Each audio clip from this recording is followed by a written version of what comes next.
मैंने सवाल किया था मनीष जी से, मनीष जी तक वो सवाल शायद पहुंचा नहीं, पर धर्मराज महापात्रा जी मेरे साथ में है। मनीष कुंजम जी बता रहे हैं उन्होंने 2013 में पदयात्रा भी की थी, शांति के संदर्भ में वो पहले भी पहल करते रहे हैं। रमन सिंह जी भी शांति की बात करते थे, वो भी पहल करते थे। नक्सलियों ने कभी कान नहीं दिया। ये अचानक नक्सली पत्र लिख रहे हैं, हम शांति चाहते हैं, बात करना चाहते हैं। क्यों चाहते हैं धर्मराज जी?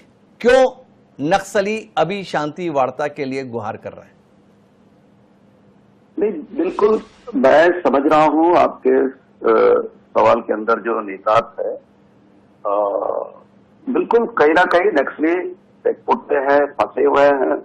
अगर ऐसी हालत में अगर वो शांति की बात कह रहे हैं तो भी मैं समझता हूं कि मारने की दिशा में, मार करके हम शांति स्थापित करेंगे, ये अगर सरकार की इस तरीके की सोच है तो मैं सरकार की इस सोच के पक्ष में नहीं हूं।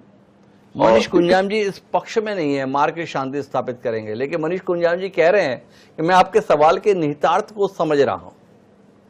ये नक्सलियों की शांति पहल के संदर्भ में कांग्रेस के विरोधाभासी स्वर है। देश का सबसे पुराना राजनीतिक दल भारतीय राष्ट्रीय कांग्रेस किसके साथ है? नक्सल विरोधी अभियान के साथ, या नक्सलियों के बचाव में जो अभियान चल निकला है 300 से ज्यादा संगठनों के द्वारा, जो बता रहे हैं ये ठीक नहीं हो रहा है, देश की बड़ी बदनामी हो जाएगी अंतर्राष्ट्रीय स्तर पर इस तरीके से अगर हम नक्सलियों को मारेंगे, उनके साथ है। रेवंत रेड्डी तेलंगाना के मुख्यमंत्री हैं, बोल रहे हैं हम लोग बात करेंगे इसके संदर्भ में, अभी तक हमने तय नहीं किया है। शैलेश नितिन त्रिवेदी मेरे साथ में। देश के लिए नासूर बन चुकी हुई नक्सली समस्या के निर्णायक मोड़ पर कांग्रेस शासित प्रदेश का मुख्यमंत्री किंग कर्तव्य विमूढ़ बना हुआ है। शैलेश नितिन त्रिवेदी थोड़ा रोशनी देंगे? शांति का प्रस्ताव आ रहा है तो इस प्रस्ताव को ईमानदार प्रस्ताव नहीं माना जा सकता। जब छत्तीसगढ़ में अभी वर्तमान सरकार बनी थी तो इस सरकार के उप मुख्यमंत्री और गृह मंत्री श्री विजय शर्मा ने शांति वार्ता की बात कही थी। ये शांति वार्ता की बात तो माओवादी कर रहे हैं, माओवादियों के साथ भाजपा सरकार कर रही है। हमने तो जीरम हमले में अपने नेताओं की एक पूरी पीढ़ी को खोया है। हमें जो दंश माओवादियों से मिला है, उसके बावजूद जब हमारी सरकार थी, हम निश्चित रूप से ये चाहते थे और चाहते हैं कि हर माओवादी जो अपराधी है उसे सजा मिलनी चाहिए, उसके साथ न्याय होना चाहिए। लेकिन माओवादी ह्यूमन शील्ड के रूप में गांव वालों को, महिलाओं को, बच्चों का भी उपयोग करते हैं।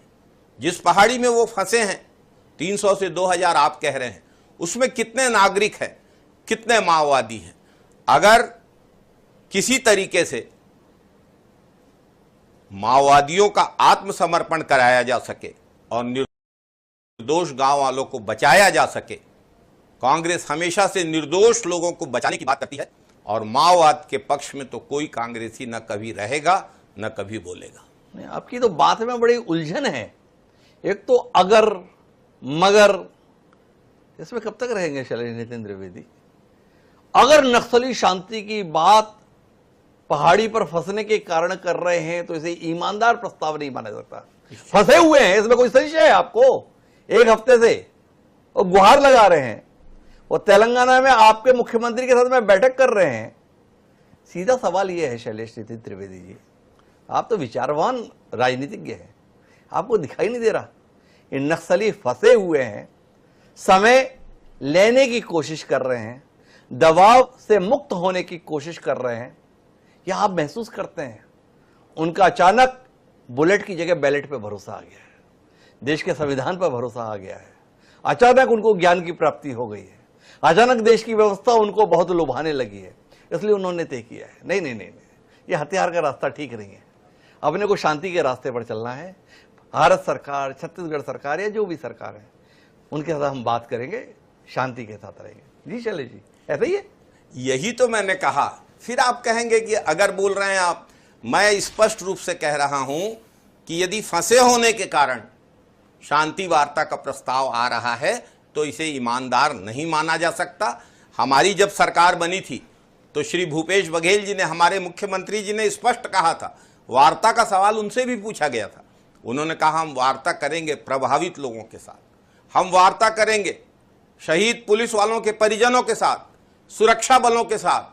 माओवादियों से वार्ता की बात तो इस भाजपा की सरकार ने कही है, लेकिन यदि की बात कह के, देखो माफी के साथ शैलेश नितिन जी, त्रिवेदी, आप कोई जोगी कांग्रेस के प्रवक्ता नहीं, आप वो भारतीय राष्ट्रीय कांग्रेस के प्रवक्ता जो राष्ट्रीय स्तर पर अपने विचारों को व्यक्त करता है। एक भूपेश बघेल, एक छत्तीसगढ़ प्रदेश कांग्रेस कमेटी, ये हमारे विचार का बिंदु नहीं है।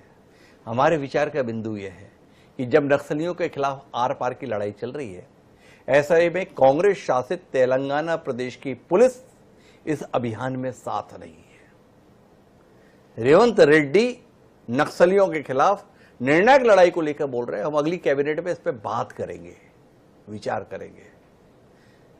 ये कांग्रेस जिसने छत्तीसगढ़ में अपनी एक पूरी पीढ़ी को नक्सल हमले में खो दिया, अनगिनत उदाहरण मौजूद है जिसमें निर्दोष लोगों की बेहिसाब हत्याएं इन नक्सलियों के द्वारा की गई, उनके प्रति इतनी संवेदना, इतनी सहानुभूति, इतनी आत्मीयता तेलंगाना में मौजूद रेवंत रेड्डी कांग्रेस के नेता और मुख्यमंत्री क्यों जता रहे हैं?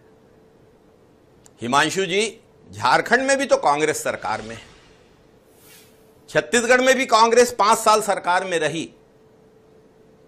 रेवंत रेड्डी की क्या परिस्थितियां हैं और तेलंगाना में क्या स्थिति है, मैं इसके बारे में बहुत अवगत नहीं हूं, न मैं कांग्रेस का राष्ट्रीय प्रवक्ता हूं, लेकिन एक बात मैं बड़े दावे के साथ कहता हूं कि कांग्रेस माओवाद के उन्मूलन के पक्ष में है। तौर तरीके पे मतभेद हो सकता है, परिस्थितियों पे मतभेद हो सकता है, लेकिन माओवाद का उन्मूलन होना चाहिए। कांग्रेस माओवाद का उन्मूलन होना चाहिए, नहीं दिखाई देगी। तेलंगाना और रेवंत रेड्डी क्यों कर रहे हैं इसके संदर्भ में शैलेश जी के पास में अभी जानकारी नहीं है।